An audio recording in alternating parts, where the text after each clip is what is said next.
MP board कक्षा 9वीं के विद्यार्थियों को इस वीडियो में हिंदी सब्जेक्ट के प्रश्न बैंक के प्रश्नों को उत्तर बताने वाला हूँ। उसमें जितने भी प्रश्न हैं वो सारे के सारे प्रश्न आपको याद करने हैं, क्योंकि यही से प्रश्न आपको वार्षिक पेपर में देखने को मिलेगा। अर्धवार्षिक पेपर में भी आएगा, वार्षिक में भी आएगा, तो दोनों में प्रश्न यहाँ से आपको देखने को मिलेगा। इसलिए आपको इसके अच्छे से तैयारी करना है। तो चलो शुरू करते हैं। जितने भी प्रश्न हैं वो सारे प्रश्नों को उत्तर मैं यहाँ पे दे रहा हूँ आपको। तो देखो, कबीर की एक रचना है, उत्तर क्या लेना है? कबीर की एक रचना है, तो यहाँ पे बीजक लेना है। बीजक को आपको क्या कर देना है? टिक कर देना है। इसके बाद है रसखान किस भक्ति शाखा के कवि है? तो उत्तर क्या लेना है? यहाँ पे उत्तर आपको लेना है कृष्ण। कृष्ण भक्ति शाखा के कवि है।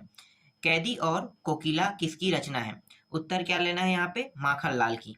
तो यहाँ पे माखनलाल ले लो। सुमित्रा नंदन पंत का जन्म हुआ था। सुमित्रा नंदन पंत का जन्म जो हुआ है वो है यहाँ पे कौसानी गांव में, तो कौसानी गांव ले लेना है। इसी तरह से रचनाकार राजेश जोशी किस राज्य के है? तो यहाँ पे आपको लेना है मध्य प्रदेश। तो यहाँ पे मध्य प्रदेश को आपको क्या करना है? टिक कर देना है।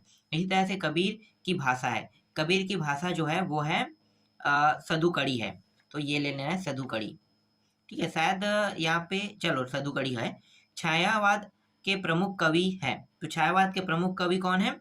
तो यहाँ पे प्रमुख कवि देखो यहाँ पे संख्या में दिया है, तो आपको 4 ले लेना है। ठीक है, 4 प्रमुख कवि है छायावाद के। मेघ आय रचना, तो मेघ आय रचना जो है ये किसकी है? तो सर्वेश्वर दयाल सक्सेना का है, तो सर्वेश्वर दयाल सक्सेना को टिक कर देना है। वीरगाथा काल का सर्वश्रेष्ठ महाकाव्य, वीरगाथा काल का सबसे सर्वश्रेष्ठ मतलब महाकाव्य जो है वो है पृथ्वीराज रासो है। प्रेम मार्गी शाखा के प्रतिनिधि कवि है, तो यहाँ पे जायसी लेना है। ठीक है, ये इसका उत्तर हो जाएगा। ठीक है, इसके बाद इसे थोड़ा सा जूम कर लेते हैं और अब जो प्रश्न आ रहे हैं उनको देखते हैं। हाँ, यहाँ पे कुछ छूट गया है क्या?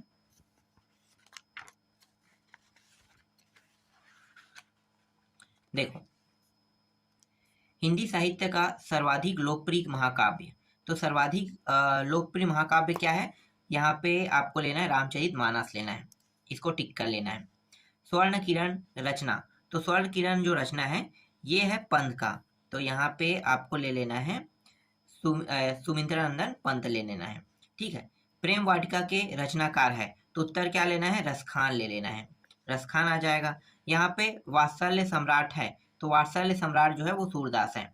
इसी तरह से हिंदी साहित्य का स्वर्ण युग माना जाता है, तो भक्ति काल को माना जाता है, तो यहाँ पे आपको क्या लेना है? भक्ति काल को टिक कर देना है।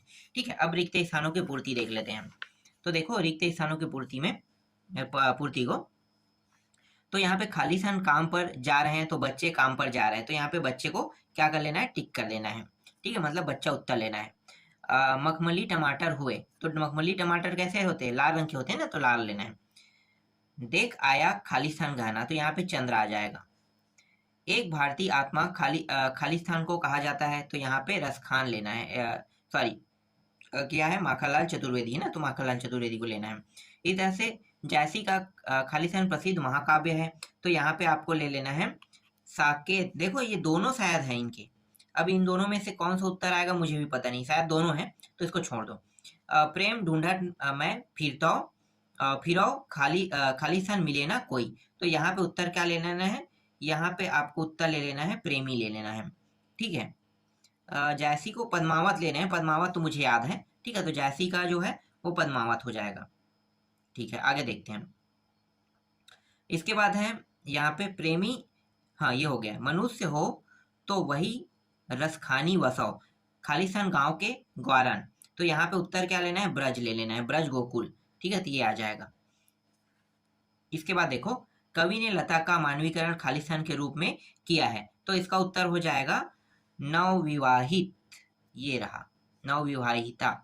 इसके बाद देखो नेक्स्ट है, कैदी और कोयल दोनों ही खालिस्तान देश की वासी है, तो उत्तर क्या लेना है? यहाँ पे उत्तर ले लेना है, यहाँ पे गुलाम ले लेना है, गुलाम देश के वासी है। ज्ञान मार्गी भक्ति के प्रतिनिधित्व कवि खालिस्तान है, तो यहाँ पे उत्तर आ जाएगा कबीरदास।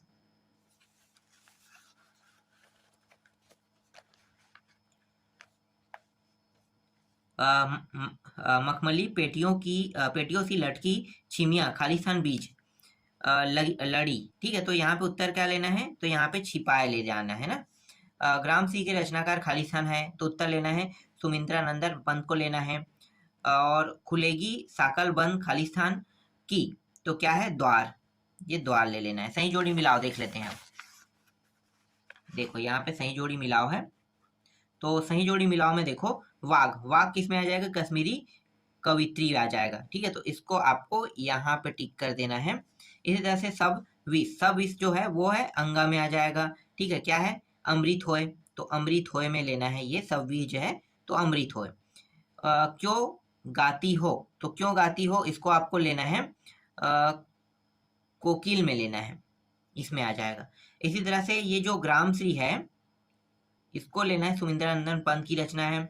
और सर्वेश्वर दयाल सक्सेना जो है इसकी रचना है, बाल पत्रिका पराग है।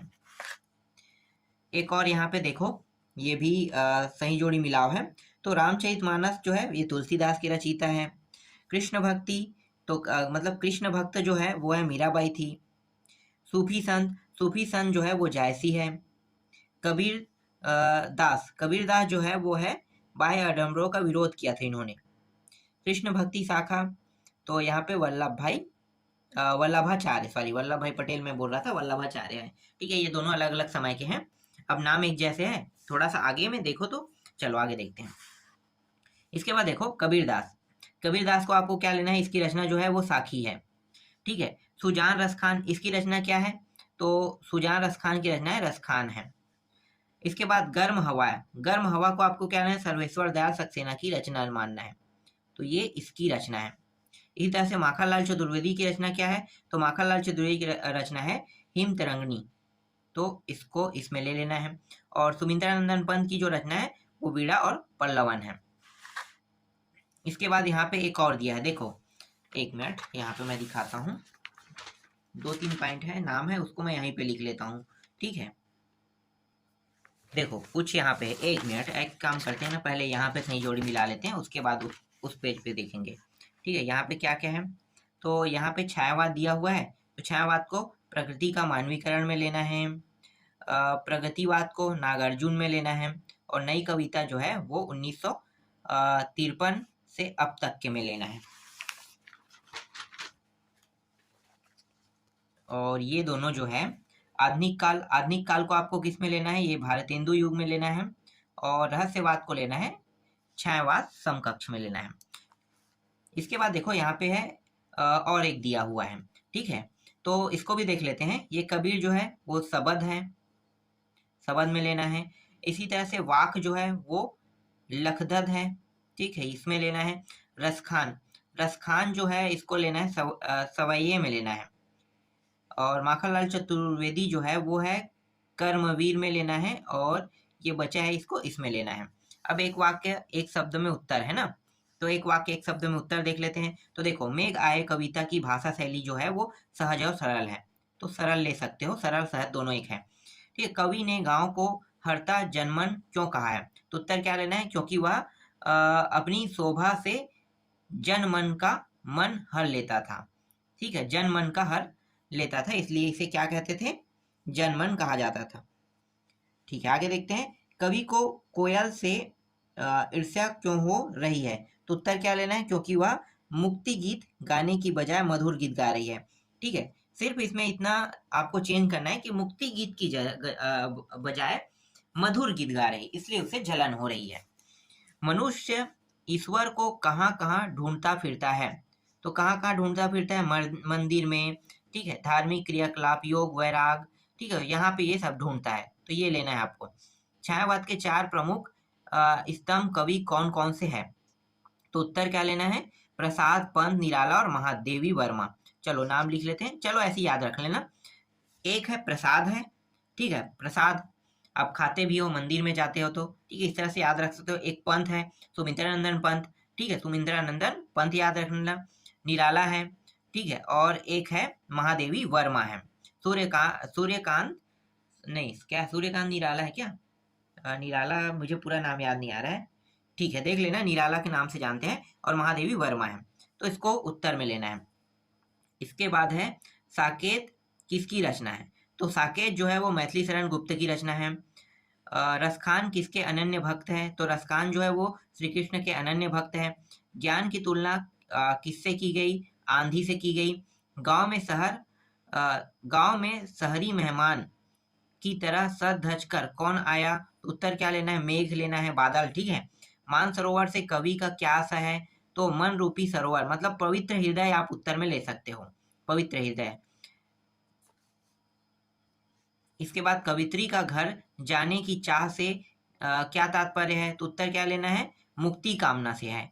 कवि का ब्रज के वन, बाग और तालाब निहारने के पीछे क्या कारण है? उत्तर क्या लेना है? कृष्ण का सानिध्य लेना है। ठीक है, आगे देखते हैं। अब सत्य सत्य देख लेते हैं। तो देखो सत्य सत्य देखते हैं। तो सत्य सत्य में देखो पहला प्रश्न क्या है? पहला है कबीर एक समाज सुधारक थे, क्या ये सत्य है? तो ये सत्य है। राइट करूंगा जो भी सत्य रहेगा और सत्य को गलत कर दूंगा, मतलब काट दूंगा। तो रसखान के गुरु का नाम गो विठल दास था, क्या ये सत्य है? यह सत्य है। माखनलाल चतुर्वेदी की रचना साहित्य देवता है, तो ये सही है क्या? ये गलत है। ठीक है, सत्य लेना है इसमें। सुमित्रानंदन पंत प्रकृति प्रेमी कवि थे, क्या ये सत्य है? तो ये सत्य है। ललग्ध की रचनाएं लोक जीवन से प्रेरित नहीं है, क्या ये सत्य है? तो ये असत्य है। निराला की रचना कुकुरमुत्ता है, क्या ये सत्य है? तो ये सत्य है। और मीराबाई आदिकाल की कवित्री है, तो ये असत्य है, कवित्री नहीं थी, ये तो एक तो भक्त था ना। जैसी सूफी काव्य परंपरा के कवि है, ये सत्य है। तुलसीदास रीतिकाल के कवि है, ये असत्य है। सूरदास भक्ति काल की रचना है, कवि है, मतलब भक्ति काल की कवि की रचना, मतलब ये रचना के बारे में, ये असत्य लेना है। ठीक है, सत्य मार दो इसको, ये समझ में नहीं आ रहा है। कामयानी के रचयिता तुलसीदास है, ये असत्य है। ईश्वर काबा कैलाश में मिल सकता है, ये सत्य है। राम भक्ति शाखा के प्रमुख कवि सूरदास है, तो ये असत्य है। इसी तरह से रामचरित्र मानस की भाषा अवधी, सत्य है। ललग्ध कश्मीरी कवित्री है, तो ये सत्य है। अब देखो प्रश्नों के उत्तर पे आते हैं। सारे जितने भी प्रश्न हैं उन सारे प्रश्नों का उत्तर मैं आपको दे रहा हूं। और ये जो अभी प्रश्न दिखा रहा हूं ये सब 2-2 नंबर के प्रश्न हैं। तो देखो मानसरोवर से कवि का आशय क्या आशय है? तो मन रूपी सरोवर, मतलब पवित्र हृदय को बोलते हैं। ठीक है, ये एक शब्द एक वाक्य में उत्तर में भी था। कवित्री का घर जाने की चाह से क्या तात्पर्य है? उसके घर जाने की चाह से तात्पर्य है कि वह अपनी मुक्ति की कामना के लिए ईश्वर के पास जाना चाहती है। वह उनकी असली घर है, ईश्वर को पाने की चाह उसके घर जाने की चाह है। ठीक है, आगे देखते हैं। हथकड़ियों को गहना क्यों कहा गया? उत्तर क्या लोगे? हथकड़ियां अपराधियों के लिए बंधन हो सकती है, परंतु देश प्रेमी तथा स्वतंत्रता सेनानियों के लिए गहने से कम नहीं थी। उन्होंने यह देश को स्वतंत्र कराने के महान उद्देश्य को पूरा करने के लिए पहनती थी, इसलिए हथकड़ी को गहना कहा गया। किस शासन की तुलना तम के प्रभाव से की गई और क्यों? तो ब्रिटिश शासन की तुलना तम के प्रभाव से की गई क्योंकि अंग्रेजी शासक देशवासियों पर अनेक तरह के अत्याचार कर रहे थे। वे क्रांतिकारियों को कैद कर रहे थे, वे उन्हें तड़पाकर मार रहे थे। उन पर रात दिन कड़ा पहरा लगा रखा है। आगे देखो, पांचवा प्रश्न है कोयल की कूक सुनकर कवि माखनलाल चतुर्वेदी की क्या प्रतिक्रिया थी? उत्तर क्या लेना है?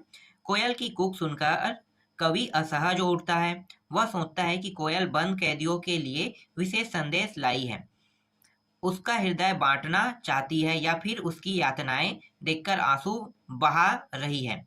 अंधेरों को बेधकर विद्रोह चेतना जगा रही है।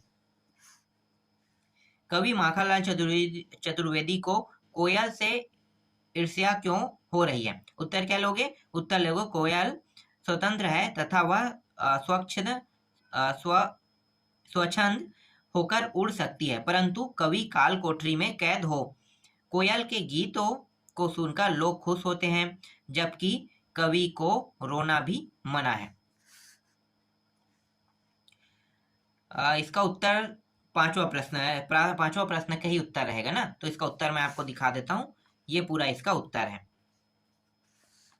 इसी तरह से कवि पंत ने गांव को हरता जनमन क्यों कहा है? तो उत्तर क्या लिखोगे? उत्तर लिखोगे यहाँ पे, खेतों में अनेक फसलें फल फूल रही है, वह खेतों से दूर दूर तक मखमली हरियाली फैली हुई है। ठीक है, इस तरह से और भी इसमें ऑप्शन है। तो 2 नंबर के प्रश्न में आएगा तो 2 नंबर में 2 ही लिखोगे, ज्यादा लिखने की आवश्यकता नहीं है। गांव को मरकर डिब्बों सा खुला क्यों कहा गया है? इसका उत्तर क्या लिखना है? तो देखो यहाँ पे इसका उत्तर मैं आपको पूरा दिखा देता हूँ। सारे प्रश्नों का उत्तर अगर मैं आपको बोल के बताऊंगा तो समय जाया होगा ना, इसमें बहुत सारे प्रश्न हैं। चलो आगे देखो, इसी तरह से देखो, लता ने बादल रूपी मेहमान को किस तरह देखा और क्यों? तो यहाँ पे इसका भी उत्तर दिखा देता हूँ। ये रहा, इसका आधा है, ठीक है, और इसका आधा जो उत्तर है वो यहाँ पे है, यहाँ पे। आगे देखो, अरहर और सनई के खेत कवि को कैसे दिखाई देते हैं? तो यहाँ पे देख सकते हो कैसे दिखाई देते हैं, सुनहरे और धुंधरुओं वाली करधनी पहने रखी हो, ऐसे दिखाई देते हैं। इसी तरह से नेक्स्ट है, कवि रसखान के भाव सौंदर्य की 2 विशेषताएं लिखिए। तो 2 विशेषताएं लिखना है, तो इसको पढ़ना पड़ेगा। शिल्प सौंदर्य के बारे में यहाँ पे बताया, तो ये आपको याद कर लेना है। ये भाव संदर्भ है और ये शिल्प सौंदर्य है, तो दोनों के बारे में आपको लिखना है। नेक्स्ट है, कबीरदास के शिल्प सौंदर्य की 2 विशेषताएं लिखिए। तो यहाँ भी कह रहा है, ठीक है, वो कवि रसखान था ना, ये कवि कबीरदास है, तो ये कबीरदास को देखना है। छायावाद के बारे में लिखिए। तो छायावाद के बारे में इसका पूरा उत्तर मैं दिखा देता हूँ। ठीक है, परिभाषा देखो, परिभाषा डॉक्टर नरेंद्र ने बोला है। क्या बोला है छायावाद के बारे में? स्थूल के प्रति सूक्ष्म और विद्रोह छायावाद है। तो छायावाद के बारे में इन्होंने कुछ बोला है, तो ये कम से कम आपको याद कर लेना है। ठीक है, इसी तरह से इसमें दूसरा पॉइंट और एक पॉइंट और है, आचार्य नंद दुलारे वाजपेयी ने भी कुछ कहा है, तो इसको भी देख लेना है। इसके बाद नेक्स्ट प्रश्न देखो, सुमिंदरानंदन पंत के भाव संदर्भ की 2 विशेषताएं लिखिए कह रहा है। तो एक विशेषता ये रहा और दूसरी विशेषता ये रहा। नई कविता की प्रमुख 2 विशेषताएं लिखिए, पहली, दूसरी और तीसरी। यहाँ पे 3 विशेषताएं, 2 ही याद करने हैं आपको। भक्ति काल को स्वर्ण युग क्यों कहा जाता है? तो क्यों कहा जाता है स्वर्ण युग? तो देख लो क्यों कहा जाता है। यहाँ पे बहुत सारी चीज थे ना, इसलिए इसे स्वर्ण युग कहा जाता है। भक्ति काल की शाखाओं धाराओं की का परिचय दीजिए। तो ज्ञान मार्गी, प्रेम मार्गी, समभक्ति शाखा, कृष्ण भक्ति शाखा है।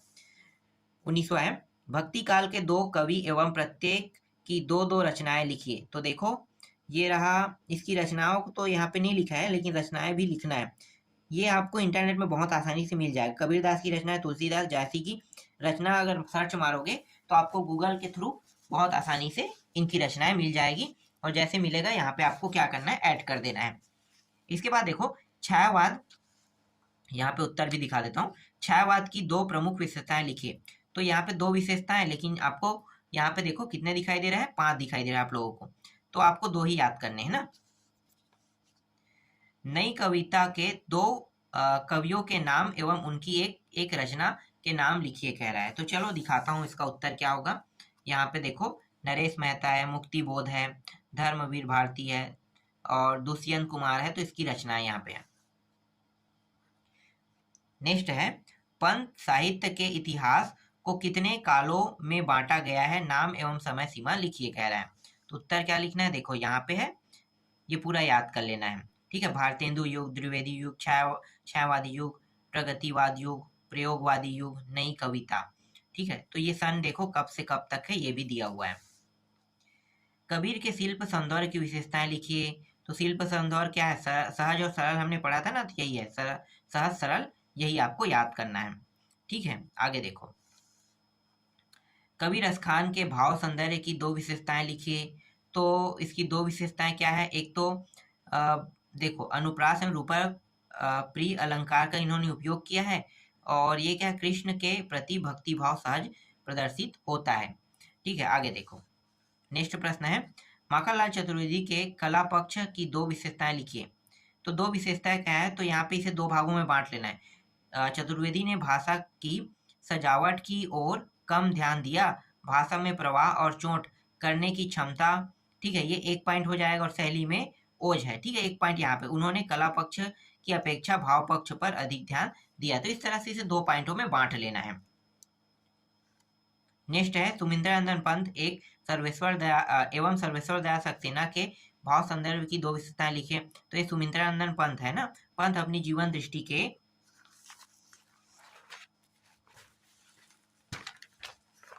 तो इस तरह से यहाँ पे इसका है। ठीक है, पूरा पढ़ने की आवश्यकता नहीं है, इसको देख लो, दोनों का उत्तर यहाँ पे लगा हुआ है, सर्वेश्वर दया सक्सेना का भी है।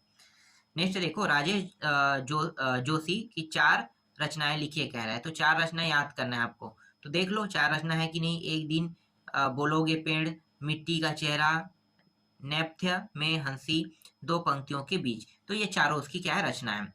और कुछ ऐसे प्रश्न भी आपके एग्जाम में आपको देखने को मिलेगा, जैसे कि यहाँ पे देख सकते हो, ये 27वां के बाद क्या है, यहाँ पे दिया हुआ है काव्य का संदर्भ प्रसंग सहित भावार्थ लिखे गए। 3 नंबर के प्रश्न में आपको देखने को मिलेगा। तो चलो दिखाते हैं।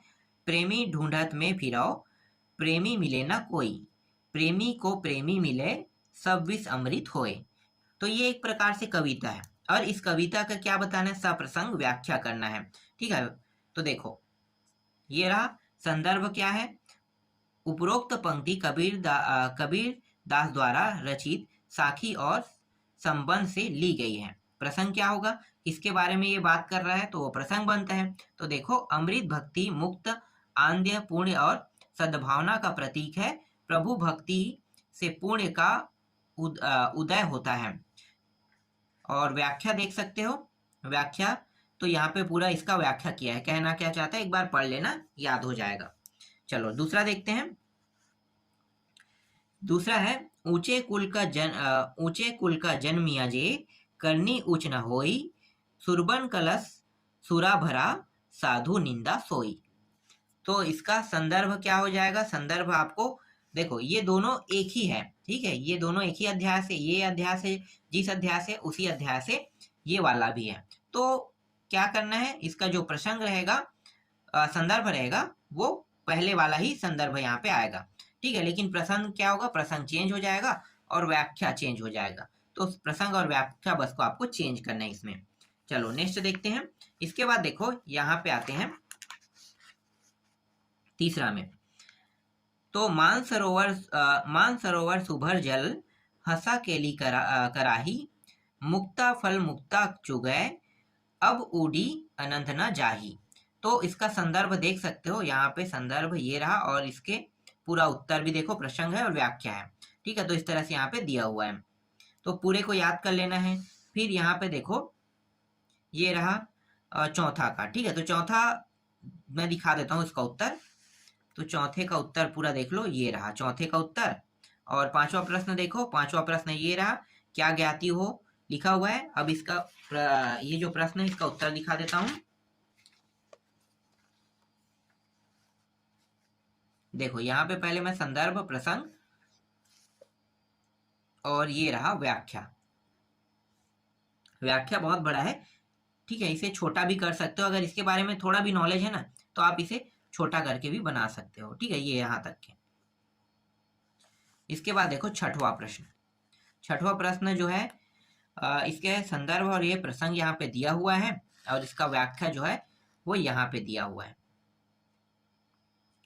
नेक्स्ट दिखाता हूँ 8वां प्रश्न। ज्यादा प्रश्न नहीं है इसमें। देखो 6वां का 7वां आएगा ना, 7वां देखो ये रहा प्रश्न।